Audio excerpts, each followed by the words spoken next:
What's up guys? Joe Parfanook here and welcome to my YouTube channel. So today's video is going to teach you how to build a database of products. And this is super important when you're starting out with online arbitrage and wholesale because you need to collect data on these products that you are looking to buy or have already bought. And you can do this with a buy sheet, a replen sheet, and an out of stock sheet. And I'm also going to cover some more advanced ways you can use softwares to track your replens. With that being said, let's get into the tutorial to show you exactly how you can build a database of products and increase the amount of money you are spending on inventory. What's up guys? Welcome to the tutorial. So I'm basically going to show you how I've been able to, keep everything organized, and it helps me spend a lot more on inventory when I'm organized. And this can help you do exactly the same. So the first thing we're going to show you is a buy sheet here. So this is something every single person should have, and it's just logging all your purchases, especially if you're a beginner. You want to keep track of this. You need to know what you're paying for on inventory, your cost of goods sold, stuff like that. So just having a standard buy sheet and logging all this data will help you, get to that six figures type of point. So I log it by the date, the site, the amount of units I bought, the cost, the total cost, the cost per unit, the item name, the site link, the Amazon link. And this is all so important to have these links and the ASIN and everything. So you can go back and try to look for leads maybe in the past. So that's a big tip for you guys that I'll do. Is like if something tanked, I'll check back on it in, a month or two, 3 months and see, hey, is it profitable again? Can we get it?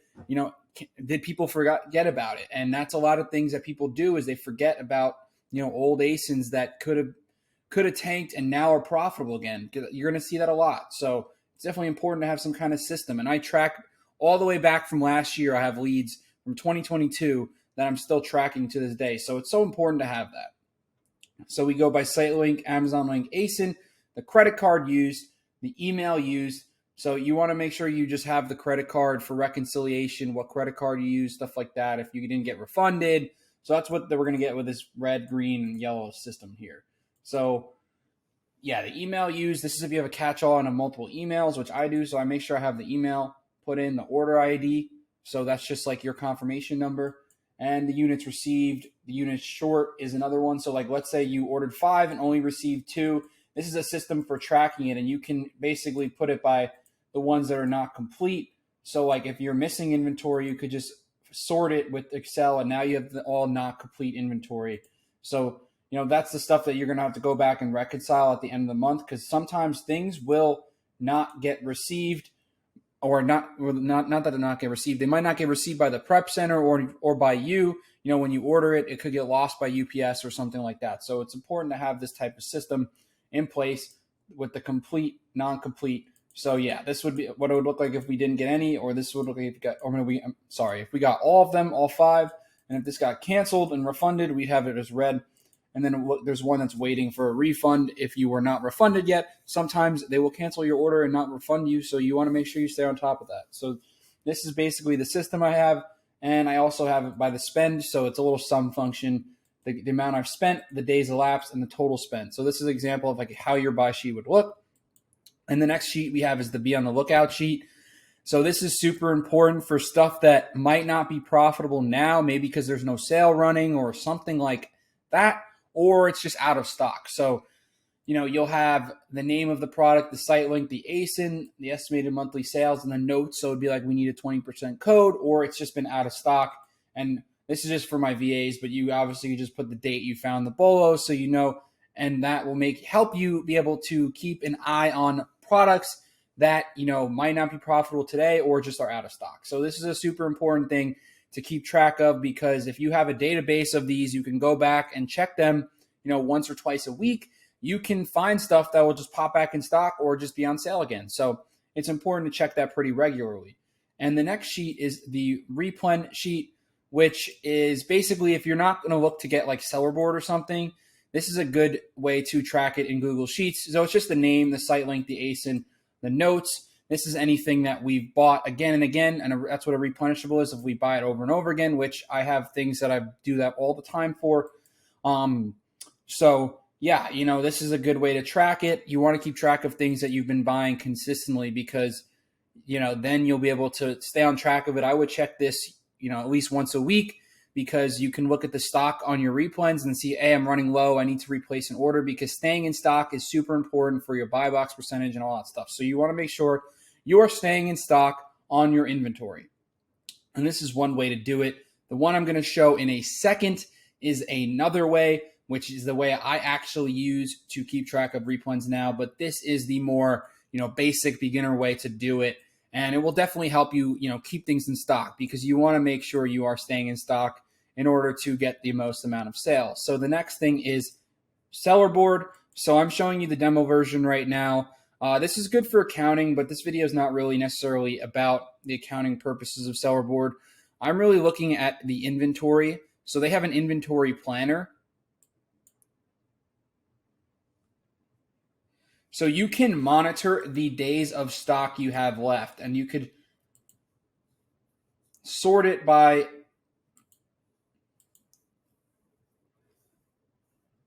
the value descending. So it will show you the ones that you have the least amount of stock left.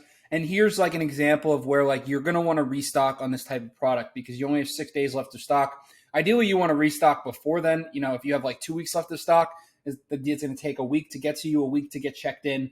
So you ideally want to look to replenishing things if you're running out of stock with 14 days left. And it will give you an idea of how many you sent to FBA, your prep center stock, the stock value. So this is a really, really good way to track things that you're running low on. And this is what we use basically to track replenishables. If we have 39 days of stock, we're not going to need to replenish it. We are more than stocked on it. But this can definitely help you determine things. And it's going to look a little different, obviously, when you do it. This is just a demo version. You'll probably see a bunch of stuff where it's like running low and you're going to be able to replenish it. So this is one very, very important thing to use. And seller board is like $20 a month. You get 2 months free. I really love it for just the tracking the replenishables. And you'll see all the stock you have too as well. So, you'll see what's received, what's in transfer, and it will just give you an idea of how many days left of stock you have. Recommended quantity for reordering. I don't know how accurate that is. Your best bet on trying to determine the quantity you're reordering would be based off the amount you've already sold. If it's a test buy, follow test buy rules. Let's say it's selling 100 times a month, you're testing 5 to 10. But if you've already bought it and you sold 10 in 2 weeks, might be a good idea to buy 20. So that's basically how I would do in terms of the quantity for reordering. And you can add comments here and stuff like that if you want. And it will tell you, and you can add the things that you've ordered so you know that you don't have to, replenish it anytime soon if you ordered it already. And one thing I really do like that Profit Cyclops has that I don't know if Seller Board has. I actually use Profit Cyclops, but they're both very similar. They're both the same type of software. So Profit Cyclops will give you a return orders tab so you can track return. So this is one way to know what I should not be buying again. And that is important because returns will kill your bottom line. This is one other thing we track with this type of software. So you can see, like, if this was actually an item I was buying, and this is a demo account as well, but if this was an item I was buying and the return rate was 36%, I would probably think I bought the wrong product or something is just wrong with the product and that's why it's getting returned. So anything like over 15, 20% is very dangerous for your margins. So you want to make sure you're paying attention to that stuff, and that will help you not necessarily spend more on inventory, but it will help you eliminate the inventory that's not making you money. So that's really important at the end of the day, and that's really what we check with Profit Cyclops. They also have an inventory planning thing, but that I just showed you that in Seller Board, so it's pretty much the same function. And yeah, super, super important to be tracking your returns because you don't want to be losing money on these products at the end of the day if they're getting returned. It's very hard. It takes a while to get your returns back. A lot of them get unsellable. Returns are just a pain, and I really don't like. That's why I don't sell apparel anymore, because of returns and stuff like that. So this is one other way to keep track of things that just aren't making you money. But yeah, so that's pretty much everything that can really help you. And this template, you can copy this word for word, and basically it will help you, spend more money on profitable inventory because you're organized and you're tracking things. You can't manage what you're not measuring. So you need to make sure you're measuring things at least with a Google Sheets. This is probably the best way. I actually still use a Google Sheet for be on the lookouts and purchase orders. So, it's just an easy way to track everything. So yeah, I hope you guys enjoyed this video and got some value from it. And if you did, please drop a like, comment, and subscribe. And thanks for watching.